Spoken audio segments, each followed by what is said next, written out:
Welcome to installment 10 of the Gunman Chronicles walkthrough, with another fall into darkness and loading screen as we've seen many times before. I think at least 3 in the game so far. Here is something that we have not seen. Drone versus Queen Turkey.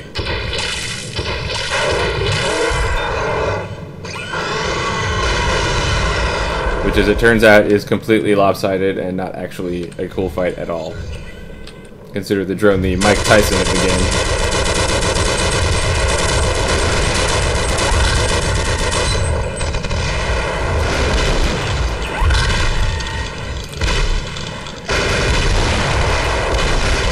Whew. That's enough out of you. Huh. You didn't even leave any pieces behind. Oh, there they are. Big smoky pieces. Yep. Nice. Even managed to get him up on the ledge. And speaking of ledges, the one I'm traversing now, if you're not interested in watching the turkey fight, or you've watched it enough times already, and you're quick, you can run the ledge before the drone comes down and avoid him instead of just fighting him.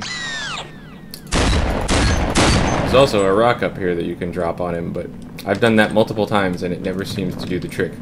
Also, it doesn't even make an obstruction so that he can't get through that little narrow space, which would be useful as well, so I have no idea what that boulder is for.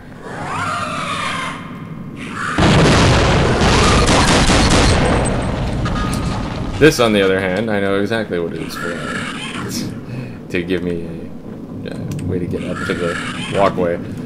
The flipper that attacks and kills the drone in the first place, I believe because it's in a scripted sequence, stays alive and then gets trapped in the column. Sometimes you can see its mouth peeking out of the bottom, not right now. Here we see some architectural foreshadowing. They do a lot of that in this section, where you got a broken door and a ledge. You'll be traversing the ledge later. We'll be traversing the ledge later and ending up on the other side of that broken door. I think that's a cool way to keep the player somewhat occupied, because this section really isn't about the combat, it's just about getting where we need to get. There's also a number of dead ends in this section. Well, okay, there's this and there's one more other major dead end in this section. But they always make you search and try and blast your way and waste a bunch of time, and then eventually go back and realize, oh, there's a brown ladder on that brown wall. I can't say as I approve of that design, but there's some foreshadowing, and here we come to the biggest foreshadowing in this section. More plot foreshadowing than anything else.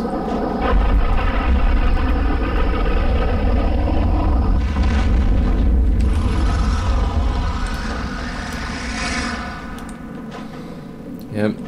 Considering this came out only 2 years after Half-Life and was essentially a commercial mod, I'm really impressed at that use of the Half-Life physics engine. That was good stuff. Here we see a little more foreshadowing. There's an area with the working trams that we'll get to later. I don't know why they have this either, but I guess they want to teach you that you shouldn't crawl into every vent you see, because this one's basically worthless. You just go in there and come out the other side. Here is another large dead end of the working tram.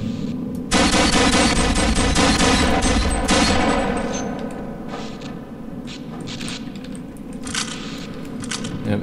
I mean, this area is cool and all for the extra ammo and such, and I think it's pretty, and I like watching the tram go by and all of that. But the first time I come to this section, anytime I've been away from the game for very long, I always forget that it's a dead end and there's nothing really to do here. I mean, I always think, well, if I can just climb up on those boxes and jump up there, maybe there's a vent somewhere that I haven't seen yet, or maybe I need to get under the tram or go through the grating on that side of it, or maybe I can sneak down past these boxes. But there is no way out of this section.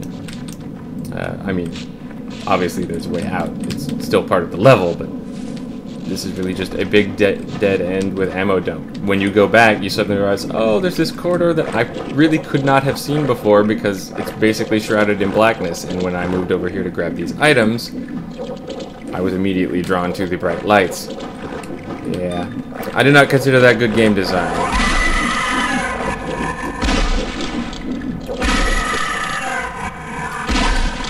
That may well, in fact, be one of the worst wastes of the player's time in the game.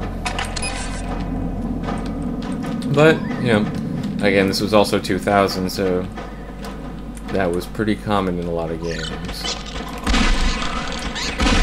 Sometimes I enjoy that type of exploration when I was playing Blood, for example. It always felt like I was in a hostile, scary environment, and finding my way through was an accomplishment, essentially. But in this, it just felt like I was having my time wasted. And here we see we've gotten back to the bridge with the column crashed into it, and the flipper that's still alive in the bottom is mad at us.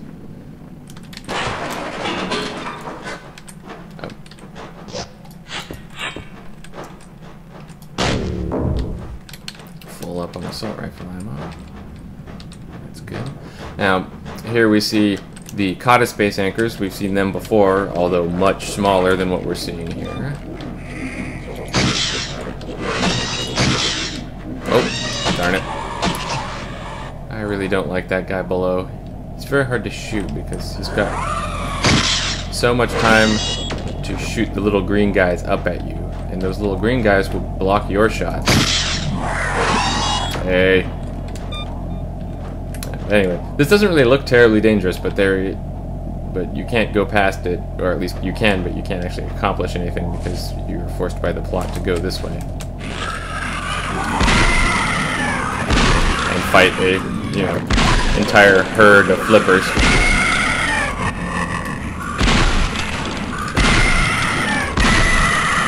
Yikes. Game's acting pretty jumpy. I don't think that's just the mouse twitching.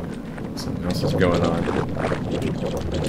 But anyway, we will finally get to see the inside of a Kata space anchor, which I think is a pretty cool mechanism. And it includes low gravity, which is also cool. This is the last primary Kata space anchor. I've scrambled the tumblers. You'll never be able to destroy it now.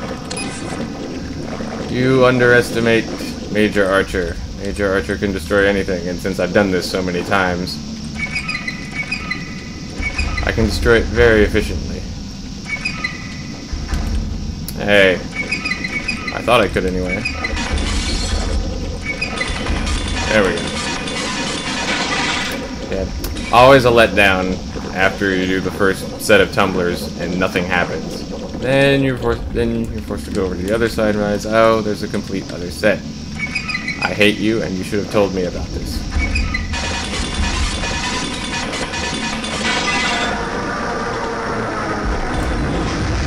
This thing holding this moon in orbit. There's no way for us to escape now. Yep, well, you were all going to kill me anyway, so I don't care.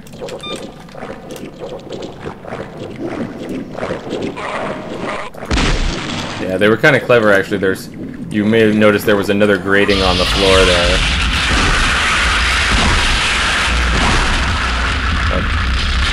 And kaboom!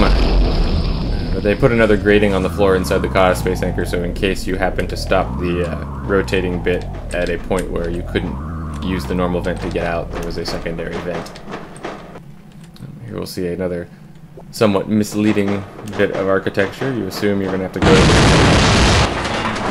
go down this corridor, but then you're really, really, really not going to. And it knocks open a hole back here. Aww. And now we're about to see something very sad.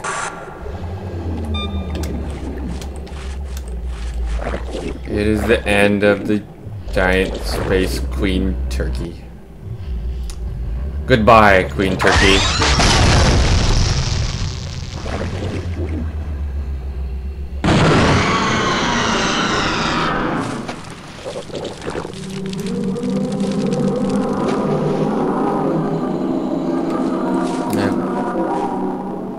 And there are many sad sounds. Many sad sounds. I don't remember making this many on previous playthroughs. But anyway, we have much more traversing to do, and we'll hopefully catch up with the mainframe and start to actually get off of this moon in the next installment. See you then.